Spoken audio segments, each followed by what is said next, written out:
नमस्कार प्यारे विद्यार्थियों।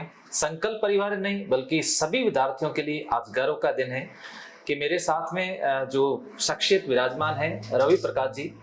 आरएस 2018 प्रथम प्रयास के अंदर आपने 16वीं रैंक प्राप्त की।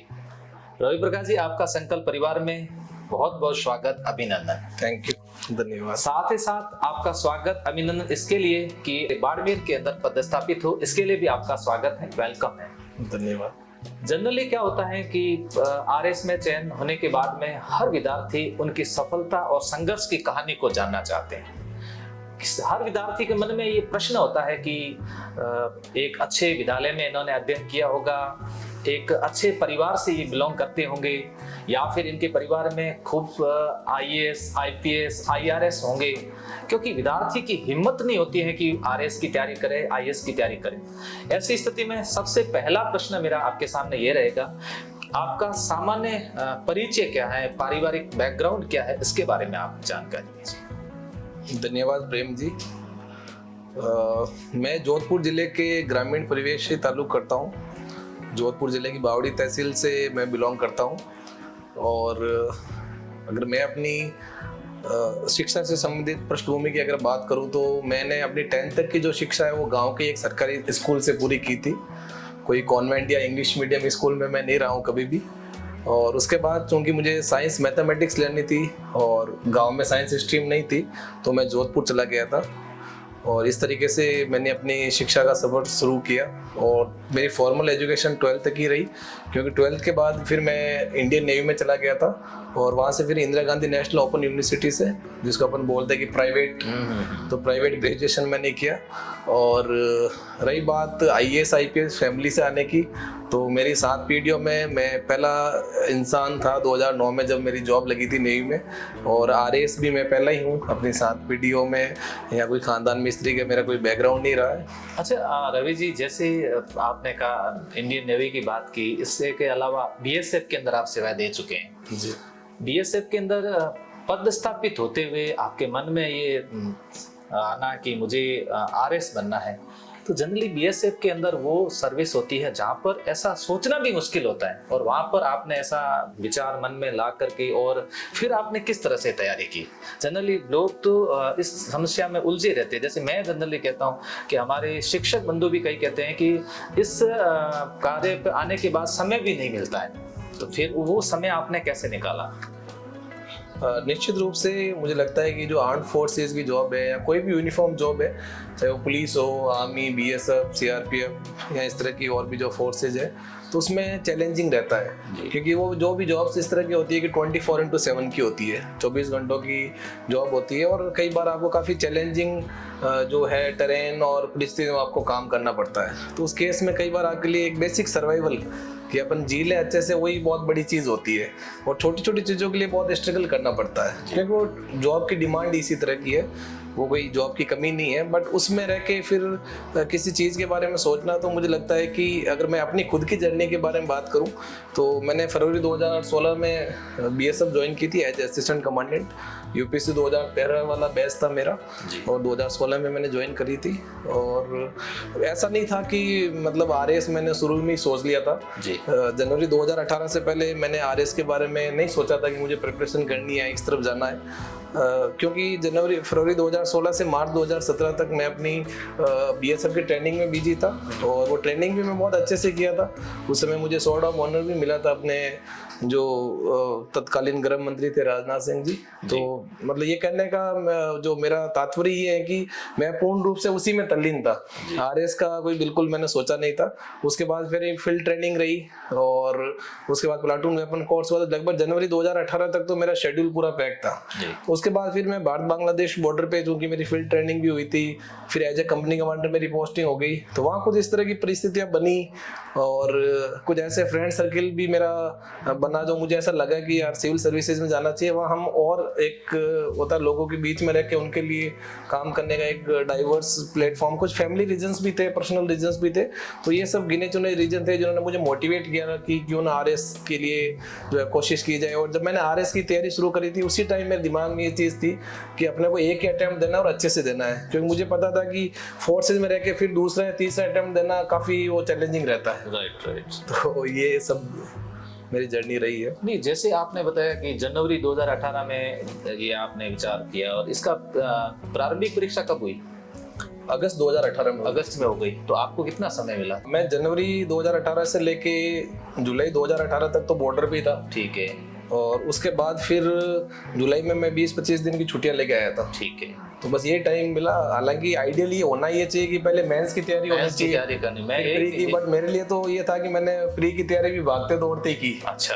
और मैं खुद बहुत ज्यादा अपनी तैयारी से संतुष्ट नहीं था, क्योंकि जॉब में रहते हुए इतना टाइम मिल नहीं पाता था। जनरल आरएस के बारे में ऐसा ही कहते हैं कि पहले मेंस की तैयारी करो, फिर प्री की तैयारी करो, तो आपके तो ऐसा कुछ भी नहीं था? नहीं, मेरा ऐसा नहीं था। हाँ। और क्योंकि एक तो परिस्थितियां ऐसी बनी, और उसके बाद मैं थोड़ा लकी भी रहा कि 2018 में एग्जाम पोस्टपोन होता गया। मेंस के लिए आपको कितना टाइम मिला?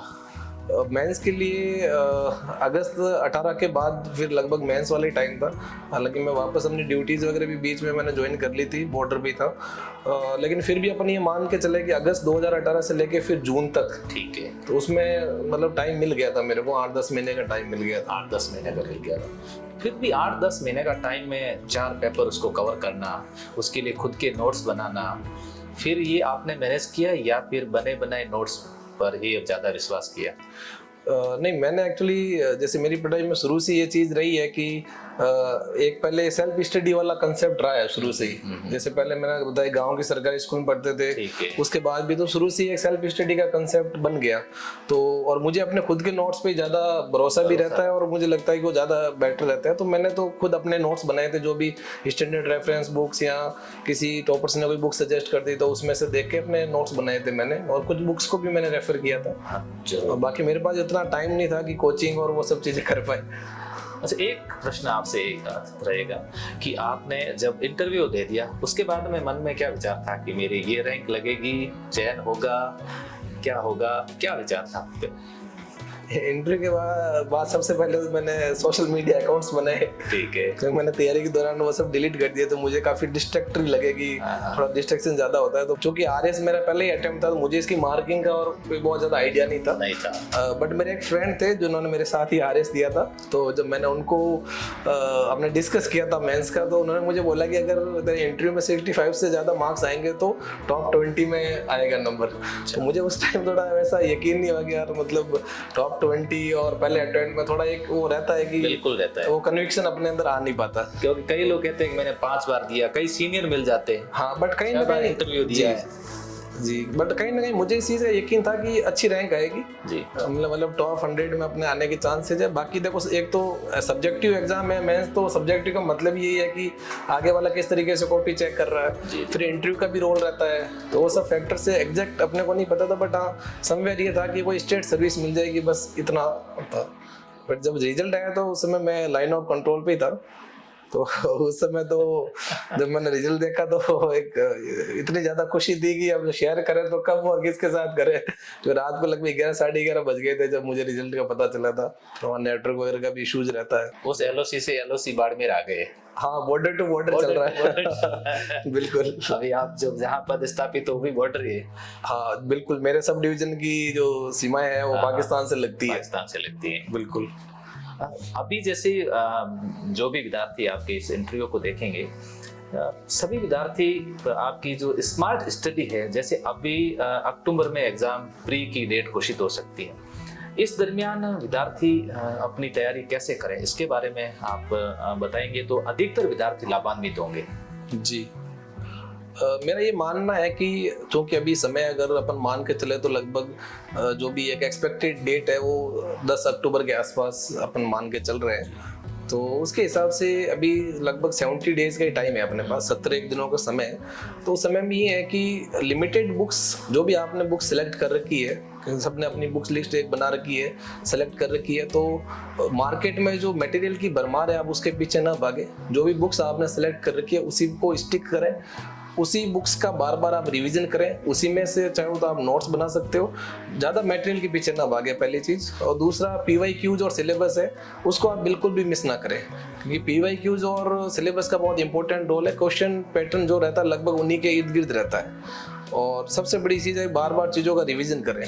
जी। जैसे मैं पहले ही बोला है कि ये जो चीज़ आप वही स्टडी मटेरियल, वही नोट्स और वही बुक्स आप पढ़ें जिनको आप 3-4 बार रिवीजन कर सकें, क्योंकि प्रीलिम्स में रिवीजन का बहुत बड़ा इंपॉर्टेंट रोल रहता है। अगर रिवीजन नहीं है तो चीज़ें आपके सामने रहेगी बट आप कंफ्यूज हो जाओगे कि सही आंसर कौन सा है। जी। और हो सके तो कोई ऐसा टेस्ट सीरीज जो आपको सिलेबस के बेसिस पे, जो पूरा जिससे पूरा सिलेबस कवर हो जाए, जिसको अटेंड करने के बाद आपका कॉन्फिडेंस बढ़े और जिससे आपका पूरा सिलेबस रिवीजन हो जाए। अगर ऐसी कोई आपको टेस्ट सीरीज मिले तो मुझे लगता है कि वो भी करनी चाहिए। वैसे स्वयं मूल्यांकन के लिए टेस्ट सीरीज का इंपॉर्टेंस रहेगा इन दिनों में। बिल्कुल, अगर एक अच्छी टेस्ट सीरीज जो आरपीसी पैटर्न पर हो। बिल्कुल। और कोई जैसे कि टॉपिक वाइज हो कि एक सब्जेक्ट हो गया इंडियन पॉलिटी, भारतीय राज्य व्यवस्था, वो बच्चा उसको पढ़ लिया, उसको सोर्स भी बता दिए गए और तुरंत उसका जो है टेस्ट सीरीज भी उसने दे दिया जो आरपीसी के पैटर्न पे हो, तो डेफिनेटली मुझे लगता है इससे बहुत फायदा होगा। जी। नमस्कार प्यारे विद्यार्थियों, ये थे हमारे साथ में जुड़े रवि प्रकाश जी, एसडीएम राम सर। मेरे लिए और संकल्प संस्थान परिवार के लिए भी ये आज गर्व का दिन है कि सर के द्वारा रेगुलर अपने को मार्गदर्शन प्रदान किया जाएगा। आगे हम लोग इसी विषय संबंधित विद्यार्थी हित को देखते हुए कुछ आपके लिए जैसे टेस्ट सीरीज है, अदर जो भी गतिविधि होगी उसके बारे में अतिशीघ्र आपको सूचित कर देंगे। एक बार पुनः रवि जी आपका बहुत बहुत धन्यवाद, आभार। Thank you.